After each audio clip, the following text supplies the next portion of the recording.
नष्टप्रायेषु अभद्रेषु नित्यं भागवतसेवया भगवद्गीताश्लोके भक्तिर्भवति नैष्ठिकी reading from Srimad Bhagavatam, Bhagavatam, chapter 3, text 25. Nashte loke viparadhe avasane nashte loke viparadhavasane mahabhuteshu adibhutam gateshu महाभूतेष्वादिभूतं गतेषु व्यक्ते अव्यक्तं कालभेदेन याते व्यक्ते व्यक्तं कालभेदेन याते भवान् एकः शिष्यते अशेष संज्ञः भवान् एक शिष्यते शेष संज्ञः नष्टे लोके द्विपरार्थावसाने महाभूतेष्वादिभूतं गतेषु व्यक्ते व्यक्तं कालवेगेन याते भवान् एक शिष्यते शेष संज्ञः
व्यक्तं कालवेगेन याते भवान् एक शिष्यते शेष संज्ञः नष्टे after the annihilation loke of the cosmic manifestation viparartha avasane after millions and millions of years the life of Brahma Mahabhuteshu when the five primary elements earth, water, fire, air and ether Adibhutam Gateshu enter within the subtle elements of sense perception. Vyakte when everything manifested avyaktam into the unmanifested Kalavegena by the force of time. Yate enters. Bhavam, your lordship. Ekaha, only one. Shishyate remains. Ashesha Samkhyaha, the same one with different names. Translation and purport by Divine Great Shabbat Harmony, without explanation. Prabhupada. Translation. After millions of years, at the time of cosmic annihilation, when everything manifested and unmanifested is annihilated, by the force of time, the five gross elements enter into the subtle conception, and the manifested categories enter into the unmanifested substance. At that time, you alone remain, and you are known as Ananta Seshanadha. After millions of years, at the time of cosmic annihilation, when everything manifested and unmanifested is annihilated by the force of time, the five gross elements enter into the subtle conception, and the manifested categories enter into the unmanifested substance. At that time, you alone remain, and you are known as Ananta Seshanada. Purport. At the time of annihilation, the five gross elements earth, water, fire, air, and ether enter into the mind, intelligence, and false ego, ahankara, and the entire cosmic manifestation enters into the spiritual energy of the Supreme Personality of Godhead, who alone remains as the origin of everything. The Lord is therefore known as Seshanagi, as Adi Purusha, and by many other names. Devaki therefore prayed, after many millions of years, when Lord Brahma comes to the end of his life, the annihilation of the cosmic manifestation takes place. At that time, the five elements, namely earth, water, fire, air, and ether, enter into the Mahat Tattva.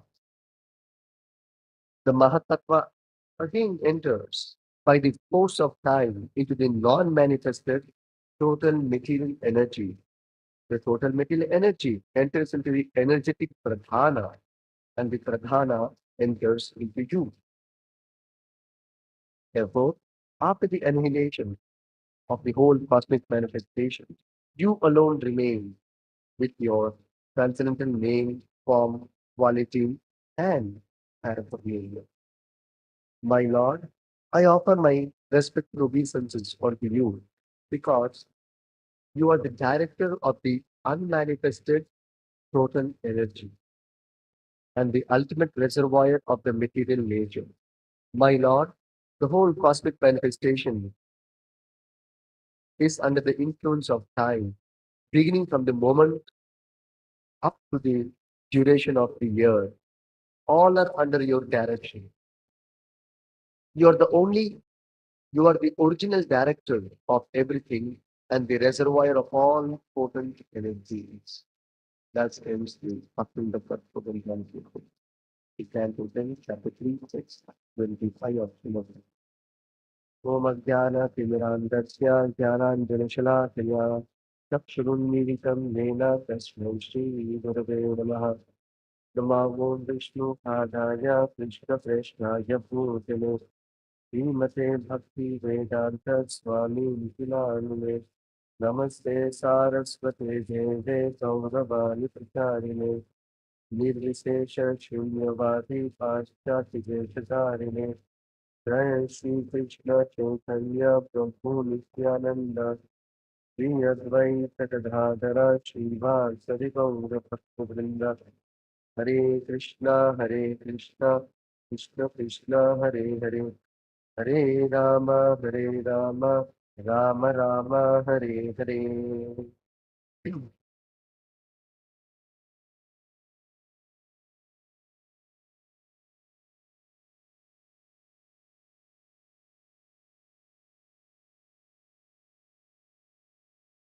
Here Mother Devaki explains to Lord Krishna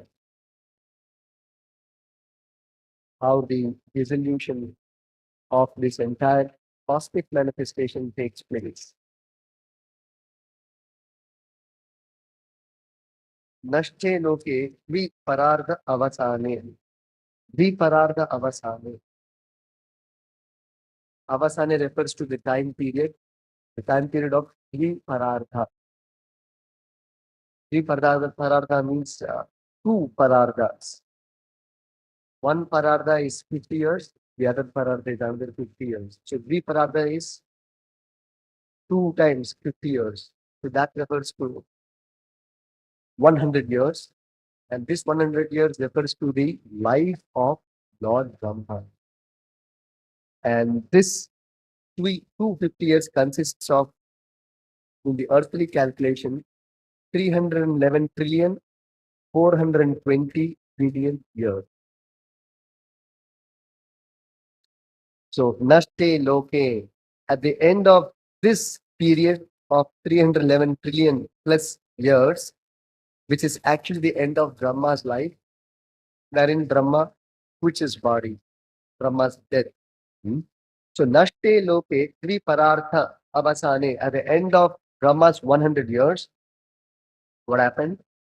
There is cosmic annihilation. The entire universe is wound up, dissolved. Mahabhuteshu Adibhutam Gateshu. So how does this dissolution takes place is explained technically by Mother Devaki here. So here she is saying, uh, Mahabhuteshu Adibhutam Gateshu. Mahabhuteshu refers to the five primary elements from which this gross, visible, manifested material elements are seen and observed. They're called Mahabhuta. They're five in number, five primary elements: earth, water, fire, air, ether. So these five primary elements, Mahabhuta, Adibhutam Gateshu, they will enter into their source. Their source is the three subtle elements: Manas, Buddhi, Ahankara. So the five gross elements will enter into the Manas, Buddhi, Ahankara. Adibhutam Gateshu, into the subtle elements of sense perception.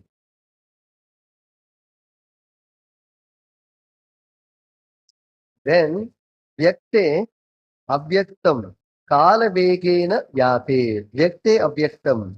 Then this subtle material elements, so there is gross material elements which are visible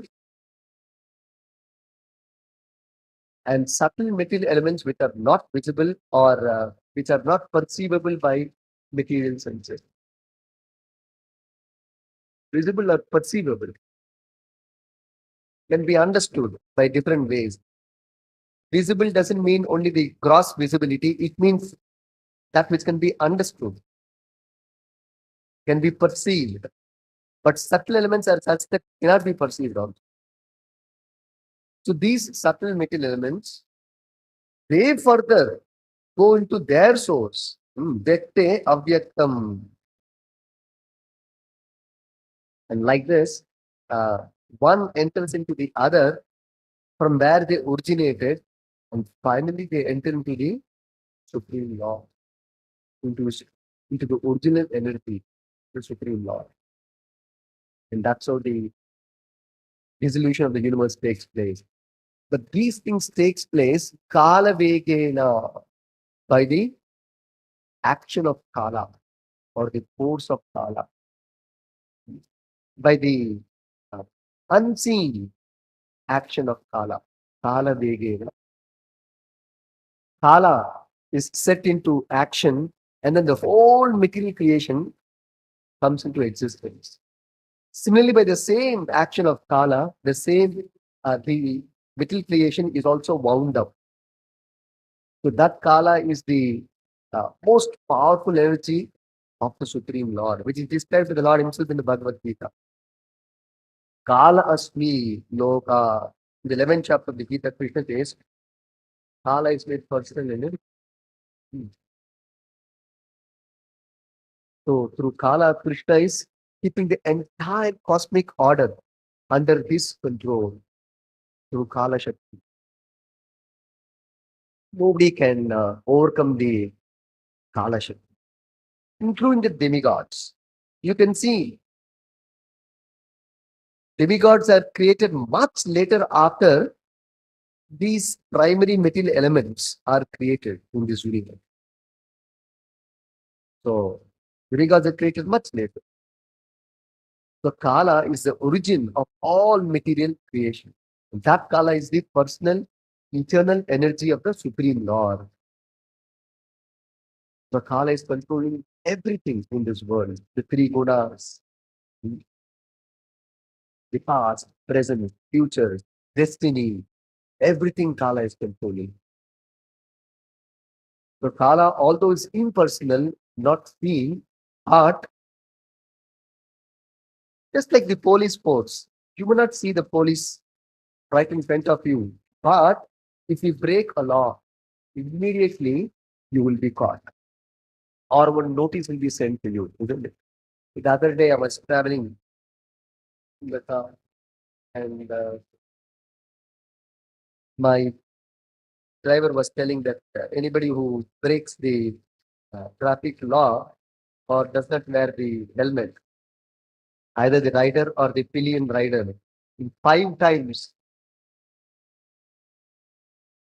they will you may be able to drive, but once the offense is committed 5 times and is captured by the camera, then when you go to claim an insurance, in case suppose there's a small accident to your vehicle and then you try to claim your insurance, it will become invalid. Your insurance will become invalid. So that means somebody is observing you. Some force is there. Hmm. Some force is there. Some law is there which is working. You may not see the law or the lawmaker, but it is working. Similarly, the laws of nature are very subtle. There are controllers, there are implementers, there are executors.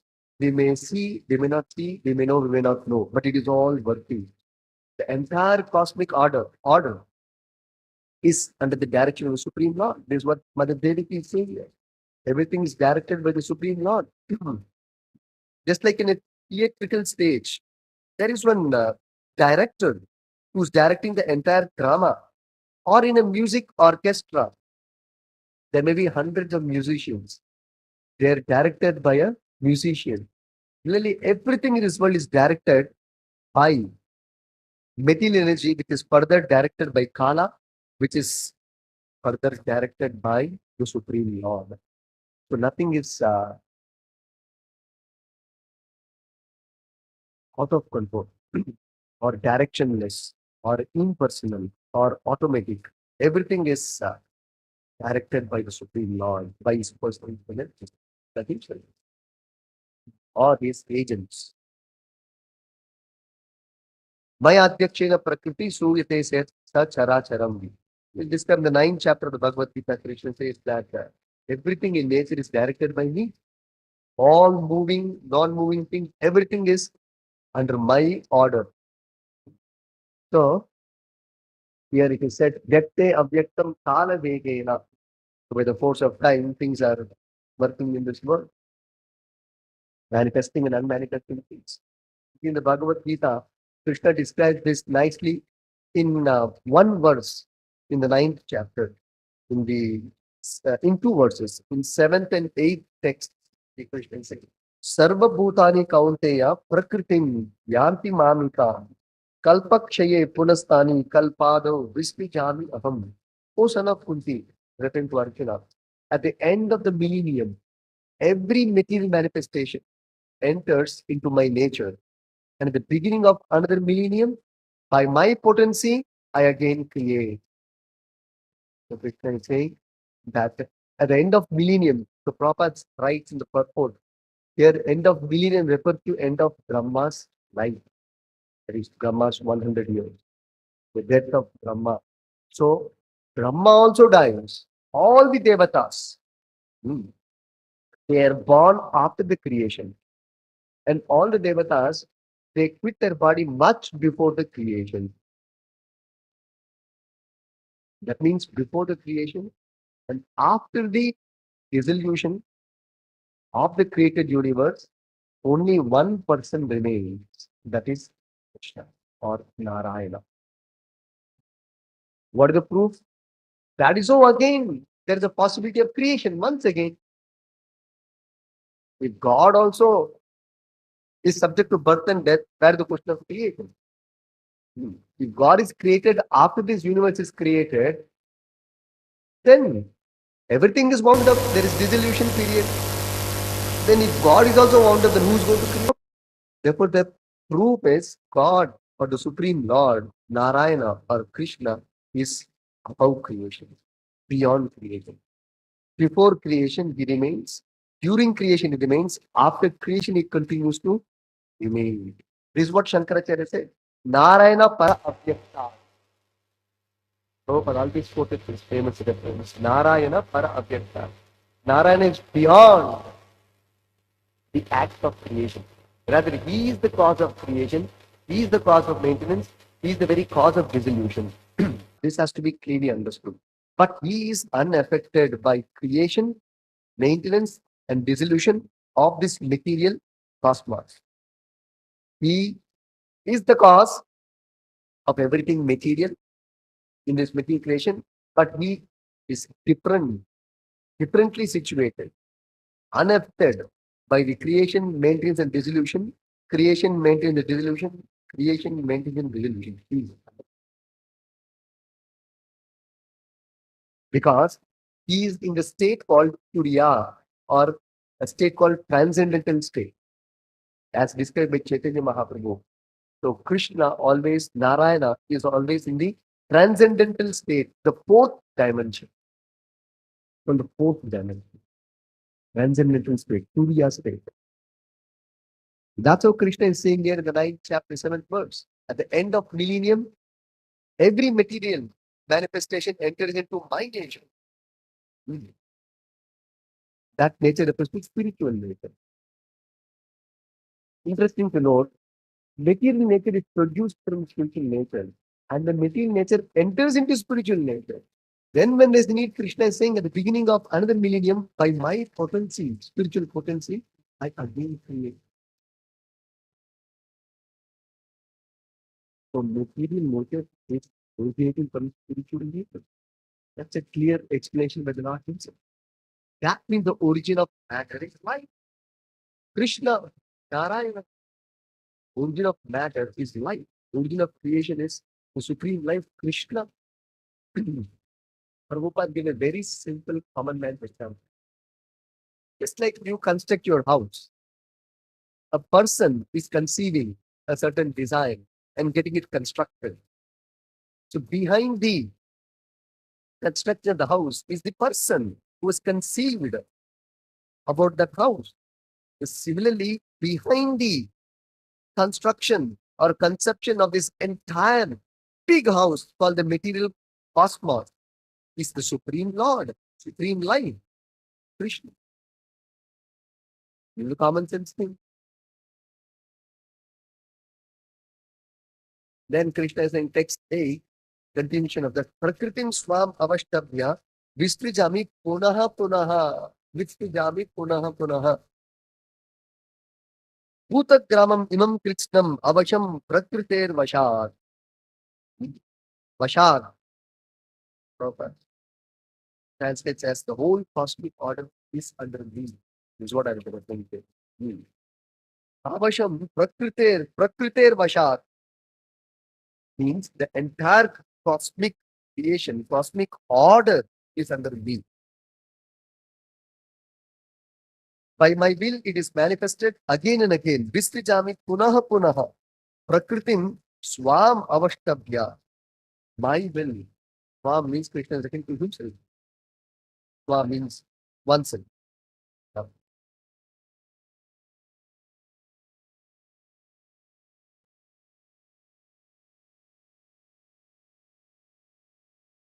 So, and by my will, it is annihilated at the end.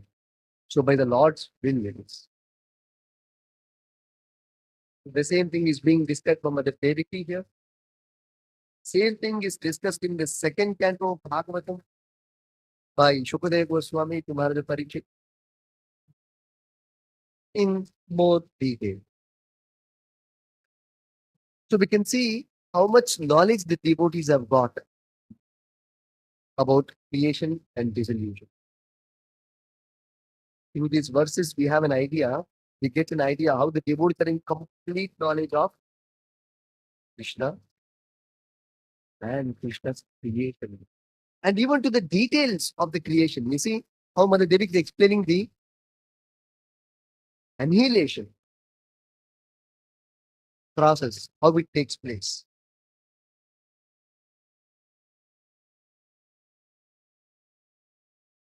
Which scientists can explain this, how the annihilation is going to take place? They don't have the length of the universe for them to even know and conceive how annihilation is going to take place.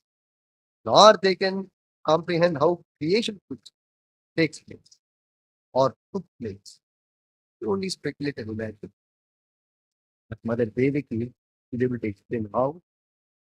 We will try to understand. So, actually, the Supreme Lord reveals everything about himself and his creation to his pure devotee. Indeed, as a matter of fact, the process of creation is known only to the pure devotee. The complete science of creation can be known only to the pure devotees and not to anyone else, because the process of creation is a transcendental creation. It's not a material process. Creating this material world is not a material process, it's a transcendental process. It's eternal creation of the Supreme Lord. We all think this is material creation, therefore the process is material. Actually, it is not. The whole process is transcendental. Because it is transcendental or spiritual, material scientists can never figure out the origin of creation, including the process of creation. They can never figure out. It is mystical. The whole process of creation is mystical. Right from beginning till the process of annihilation, everything is mystical. They cannot consider. It is transcendental and it has to be revealed. Revealed. This is an important point. The, the material endeavor is always to research and find out. But the spiritual process is completely different. It is revelation. It is revelation. Revelation means somebody should reveal to you. Just like my mobile is in my pocket, right? You cannot even know what is in my pocket or whether something is there in my pocket. Whether something is there, not there. If it is there, what is there? How will you? So if I bring it out and say, okay, there's a mobile here, revealing. So like that, the entire uh, material creation is process of material creation is to be revealed by who? That is the Supreme Law. You cannot. So Krishna reveals to the pure devotee, and they naturally do. That is why it is said. It's not a sentiment. Krishna yai bhaje se bada chakura. Anybody who is a devotee of the Lord is automatically intelligent, in full knowledge of everything. Because devotee cannot be a fool, cannot be foolish, cannot be in ignorance. There is no place of ignorance in the Supreme Lord. Therefore, there is no place of ignorance in the devotee who's in full knowledge of the Supreme Lord.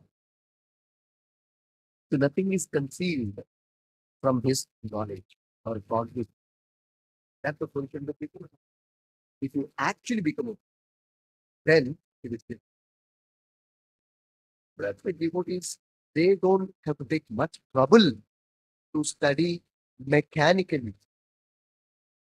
or what is creation, about the details of creation. It is all revealed to them by the Lord. As far as we are concerned, we cannot even know or understand our own body, how our food is digesting, how the breathing is taking place, how the prana is maintaining the body. We have no idea. Even the physical maintenance of this body, we don't even know about this body. What do we expect to know about the creation? And there are the devotees who know everything about creation, not by book reading. The Lord revealed. In fact, in one place in the second canto, It is actually explained that this cosmic positioning, the different planetary systems, all these things cannot be conceived easily. What are the 14 planetary systems? And we say there are billions of planets in uh, this 14 planetary systems. Each planetary system has got, they're all cluster of planets, not just 14 in number. Each is a cluster having millions of planets grouped together. They have no idea. So that is why it cannot be researched. That's what it is by the law. So we can just see Devaki just in the flow. He's described the whole process of annihilation. And scientists for centuries are researching creation. Annihilation, they're not even begin. Maintenance, they're not even begin to study. Creation, only they're still trying to study. Maintenance annihilation, they're not even begin that subject. And so many thousands of, hundreds and thousands of theories. Maybe creation took place in this way, in that way. Maybe this many 100 years, 1,000 years, million years, billion years. All kind of theories. Maybe because of Big Bang, chemical evolution, or this or that. And go on imagining unlimited because no idea. If you are not part of the creation, Brahma himself is not part of the creation. How are you part of the creation? How will you know? But here we see Devaki is just speaking the entire process of annihilation naturally. So pure devotees are endowed with full transcendental knowledge. There's no covering of ignorance of all. Because they know the absolute truth in perfect knowledge, they can relate with that absolute truth in perfect transcendental relationship. Actually, as devotees know the Supreme Lord in complete knowledge, they're able to place within perfect without any misgivings and offense. You think otherwise somebody can become a mother of God, being a foolish woman, being an ordinary woman? Somebody can become mother of God. Somebody can become a lover of God like Radharani. Somebody can become a friend of God like Arjuna. Otherwise, what the common man, what he knows about Radharani, about Yashoda, is simply in a very superficial platform they know, or about Arjuna. Very superficially we know about their relationship with the Lord. We only know the friendly aspect, the motherly aspect, and the loving aspect of these devotees. They are very silly and sentimental. Yes, because the dealings are apparently silly and sentimental. What do you expect from friend and friend? You think they'll be discussing serious knowledge? Or between mother and son, you think they'll be discussing serious parental knowledge? They'll be relating in a very intimate manner. They will not be relating in a very official manner. Therefore, an outsider, they may construe it as some emotional outpour. That's all. But what we fail to understand is even to come to the point of relating with the Supreme Lord to that extent is not all easy. They cannot be ignorant of the Supreme Lord or Param Satyam. Complete knowledge. But they don't manifest. So sometimes here and there we see they manifest in these in this way as we see in these verses from Mother Devaki. Sometimes that we get to, oh my God, Mother Devaki is that ordinary woman. Or um, just the mother thinking, oh, Krishna is my lovely child, sweet child, and caressing the Lord. It's just not that. But in complete knowledge of whom she is handling, absolute truth, Param Satyam, he knows. But will it be manifest? It has to be understood. We will not talk much about their knowledge and understanding of the Supreme Lord or the greater than the Supreme Lord. It's like, give a very simple example. At home, suppose your father may be a scientist. Same example we can do. Father may be a scientist. But at home, wife is there, husband is there. Husband is a scientist. Between husband and wife, suppose they have children. Then they will not relate with him as a scientist. They may relate with him as a husband or a father. That's all. They will not even talk science about scientific subject. Maybe he's a physicist. Maybe he's a theoretical physicist. Because theoretical physicists are the people who are trying to understand creation in its natural process. So they will not be even talking about that. Suppose the husband, after the research, whatever is work in the lab, in studying you know, fundamental materials or fundamental elements of creation. They call it as particle matter. Anyway, they are going to study. After doing that study or research, whatever for that day, he'll come back to home. Wife will say, so what shall I serve you? Do you want hot idli or hot? So the discussion will be a different level. So tomorrow some function is there. Hope you are coming early. We will not be talking about particle physics with you. That does not know, she does not know what her husband is. Or that does not mean that the children do not know what their father is. They know he's a scientist. Some friends may come. They may also talk in a very friendly level.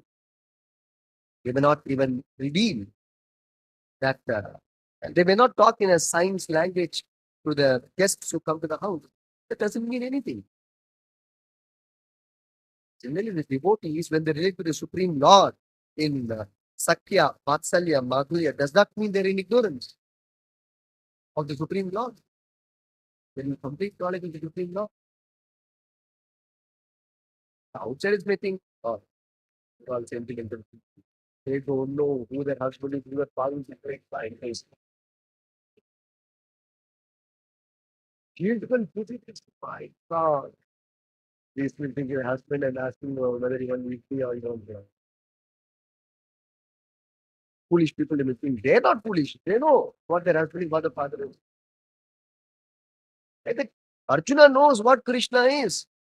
What is the scope of his creation? What is his extent of creation?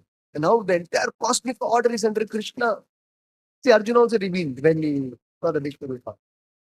Devaki, when she saw Krishna appear from her womb, she's like, yeah, she's offering this prayer. So once a while, we get a glimpse that these devotees are in complete knowledge of the Lord. Otherwise, they are just intimately connected with the Lord. Okay, that is more pleasing to the Lord than the devotees relating with him in very close. Therefore, as per the pleasure of the Lord, the devotees are aligning themselves. The devotees may express the extent of their knowledge about the Lord. But for the Lord, more pleasing than the knowledge of the devotee about the Lord, for the Lord, more pleasing is the intimate relationship in pure devotee, backed up with transcendental knowledge. This is more pleasing to the Lord. Therefore, the devotees want to serve the Lord as the Lord pleases.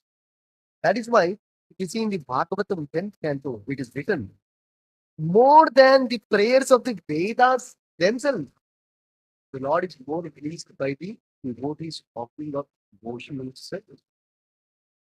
It is there. In fact, like a prayer by Veda Mata, Veda personified, that she is still searching after God or Krishna. She is praying in the Bhagavatam. She is still searching to have darshan of the Lord. And here is Devaki, who is offering prayers to Krishna only momentarily. After that, she'll be thinking Krishna as a time. Arjuna will be treating Krishna as his friend. But this state is not a very ordinary state that you can imitate, or it's a sentimental feeling. No, very advanced spiritual state that they're able to relate to thought like this. So then one may question, why are we studying Bhagavatam and trying to understand this process of creation? No, we are hearing it to relish the subject matter of Bhagavatam. Our interest is not academics or analytics. Our interest is we are overjoyed by the glory of the Supreme Lord. My Lord is so wonderful, so great. See how this annihilation is taking place, creation is taking place. That Supreme Lord is my dear Lord. Just like you take pride. Suppose your friend is a prime minister. Your friend is a prime minister, and then you know, have with somebody, you know, respectable, honorable prime minister. Very close friend. I play badminton with him daily morning. Your other friend gets shocked. Really? In 2 seconds, you can't even believe. Like that, you can actually see my Lord is so glorious. Arjuna, you must praise Krishna, so glorious. Like that, through these verses, we can actually get an idea how every one of us can become intimate to that Supreme Lord, as much as Mother Devaki. And we all have an intimate relation with the Supreme Lord. All of us have an intimate connection with the Supreme Lord, and the whole process of bhakti is to unveil that relationship with Supreme Lord. The whole Bhagavad Gita essence is that to revive our lost relationship with Krishna, that Supreme Lord,